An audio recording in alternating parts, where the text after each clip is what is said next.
I'm going to show you how to build these beautiful TimberTech Radiance rails.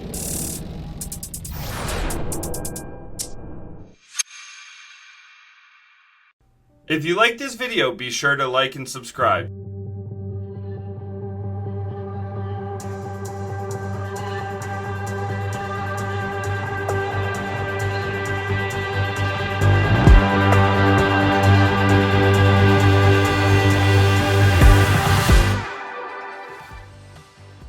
Before we get into the railings, I thought it'd be kind of cool to show you how we install our deck boards. So here you can see I'm using Cortex screws. So that means we drill through, and on the end of the drill there's a special bit that countersinks the screw, and then we cover it with a plug. Now I'm using my track saw to cut off all the excess. So we usually always run our deck boards long and then come by. Now what makes this deck unique is we're using a double picture frame. So if you look against the house, you can see a color that matches the field board, and then a darker color to complement it. So the darker color matches the railings, which again we'll get to in a little bit. Now when using the track saw, it is imperative that you do not cut all the way through the deck board, because you do not want to cut the tape or the joist or whatever's underneath of it. So I leave about a 1/16 of an inch, and you can see we come by with a razor blade and just cut it off and remove all the excess. Earlier in the video you saw me using orange spacers, and I'm about to use them again here for the picture frame. You can get them on AZEK's website, and what's really cool is one side is 1/8 if you want a smaller space, and then the other side is 3/16, which is standard spacing for deck boards. We left our rim joists off and left our joists long, and what this does is, rather than having a little piece here, we took our measurement and marked all of these joists. Now we can cut them and install our rim joists, and that way we have the perfect overhang when we install our fascia. So just to elaborate on that, basically you take your picture frame width plus the spacing 3/16, and then your rim joist, which is 1.5 inches, and then typically you want 1 inch or 1.5 inches overhang. That way there's no small slivers of deck boards, which I think look terrible.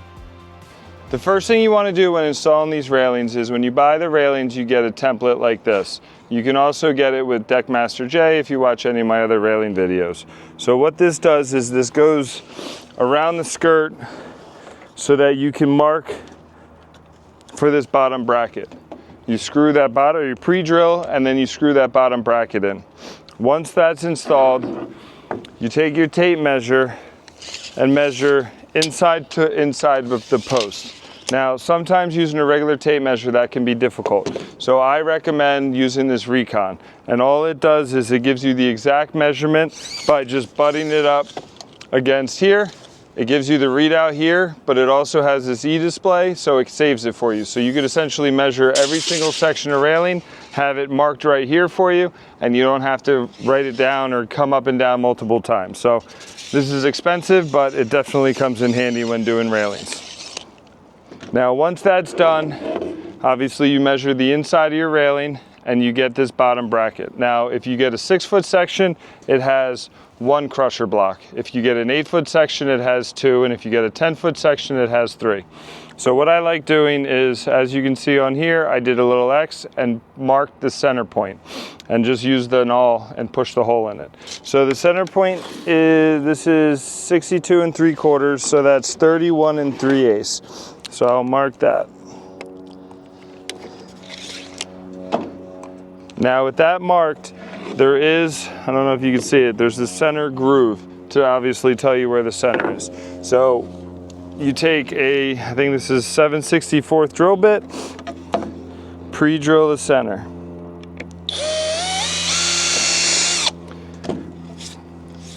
Now with these composite rails, believe it or not, there is sometimes a slight bow to it, so you want to check it. So this might be the only time in building that you actually want crown down. So mine is going like that, so we're going to actually have the crown down as we screw this in. Now TimberTech with the kit obviously gives you a bunch of different screws for different applications. So we're using the 8 number 3, and we're going to screw right through the bottom rail with our T20 bit. So what I like to do is just have it go through a little bit. As you can see, And then obviously, as I showed you earlier, this is already pre-marked. So I just put it in the pre-marked spot. Helps if I had the right drill.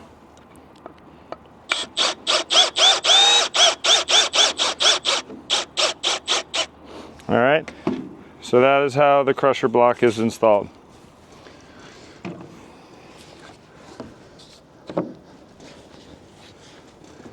So as I said earlier, with the crown down, you can see the crusher block is making contact with the deck. If you don't do it that way and you have it like that, see how there's a little flex to it? It might be hovering, and then that'll throw off the upper rail. So you don't want to do that. So crown down, have your crusher block in place. Now with the kit, they also give you these brackets. Now these are designed to swivel, so if you have like a 45 or 22.5, so you want to make sure it's just square. This one goes in this side and this one goes in this side. Now this is where it helps to have multiple drills. So this drill, I have my 7/64. This one, I have my T20. Now, I'm using a regular drill. I would recommend not using an impact to install this. You don't want to risk reaming out the hole too big or stripping the screws. So these are the number 8 3/4 inch, and that is what we're going to screw into the bottom rail. So we're going to take our pre-drill and make sure that the back hole is lined up with the center of the track and pre-drill it.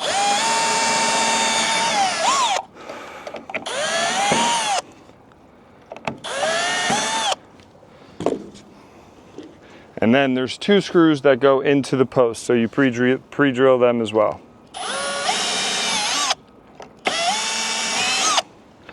Now this is a Makita blower. It helps out to get all the shavings out of the hole.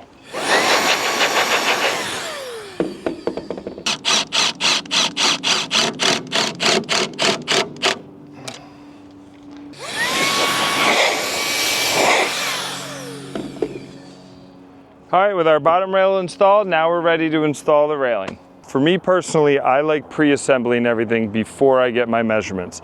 That way I know exactly where the balusters are. So what you would do, obviously this piece is cut, but what you would do is line it up and measure from the outside of this baluster to your post and from the outside of this baluster to your post. When you do that, you want to have equal distance on both sides, and then what you do is you cut your top and bottom rail, and then it just slides right into place. If you're working by yourself, that might be a little difficult. So the other option you could do is on this, it has predetermined marks where you need to pre-drill. You can pre-drill all of it and use that and line that up in between the posts and measure off of that. It helps when you have a square, you put the square on the side of the post and mark both sides, go down and cut it, transfer it to your bottom cap, and then install your balusters all as one unit, and then it will slide into place. So whichever is easier for you. Here's another little tip. When you're screwing this, if you notice there's a slight gap between this and the post. So typically I do the 3/4 inch screws first, then I drill into the post. But what I'm gonna do is I'm gonna drill into the post first. That way when I screw in my 3/4, I can pull this and then drill down into that.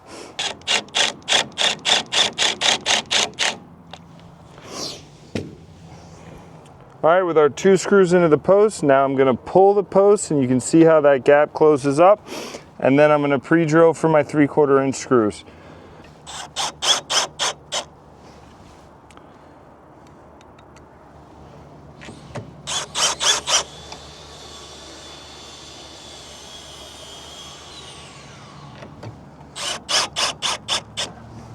And now you can see how nice and tight that is. Obviously the top part's gonna go over it, so now it's not gonna see it, but it just adds a little bit more stability. One other thing I'd like to mention is if this is your first time installing a deck, your post might not be plumb. So whenever you take your measurements, you want to take it from the bottom of the post. That is a fixed point and can't move. The top of your post could fluctuate slightly. So if you do any measuring, measure from bottom of post to bottom of post. All right, with your section of railing cut, now you're ready to install. It's essentially the same exact process as your bottom rail.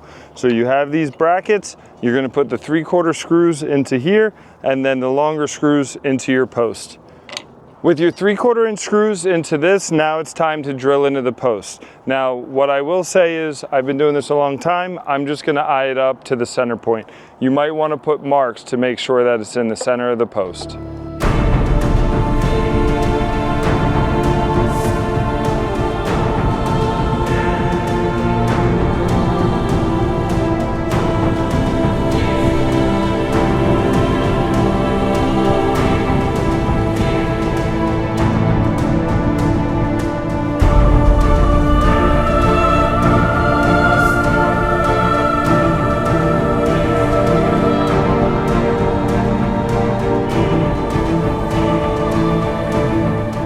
If you haven't seen it already, I have a full video how to install these awesome TimberTech lights as well. So on this deck we did 5x5 posts, and the customer decided to go with a 3.5 inch cocktail rail. Now the reason we went with the 3.5 is if you go with the 5.5, it protrudes past these corners and you see the edge of the deck board. Now you could do a folded miter, but I personally like this look a little better. But you could also go wider on the post, and that way you could get a wider deck board that meets flush just like this. All right, now we're ready to screw the cocktail rail. As you can see, it is not screwed down right now. It's just pressure tight. So that's the way I recommend installing them. So this is what it looks like when it's on. This is obviously with just the rail. And now, as you can see, we clamp this down. We're gonna ready to screw this one on. When you get the top cap, TimberTech supplies the screws. So they come with 2 inch and 3 inch. With the cocktail rail, you wanna do 2 inch. It comes with 5 stainless steel T20 screws. So what we're gonna do is we're gonna pre-drill, and then we have a T20 bit to screw up through the top track, the top cap, and the deck board. It is imperative that you put the screws on the left or the right side. You do not want to put the screws in the middle and risk hitting the wire. So when installing this, we're going to do what we call a W pattern. So I put the first screw here, the next screw is going to go on the opposite side, and work my way back and forth all the way down the rail. This way it's not the screws just on one side and risk it pulling up. So that way you distribute the screws evenly, and this will never go anywhere. All right, here's another pro tip. As you can see, it's daylight out and I have the lights on. The reason I do this is, God forbid, for whatever reason, one of those screws hits that wire and these lights go out, I know which screw caused the problem, rather than screwing all your rails in and then finding out that you have an issue with the lights. So pro tip, leave your lights on, put all the screws in, and you'll be good to go.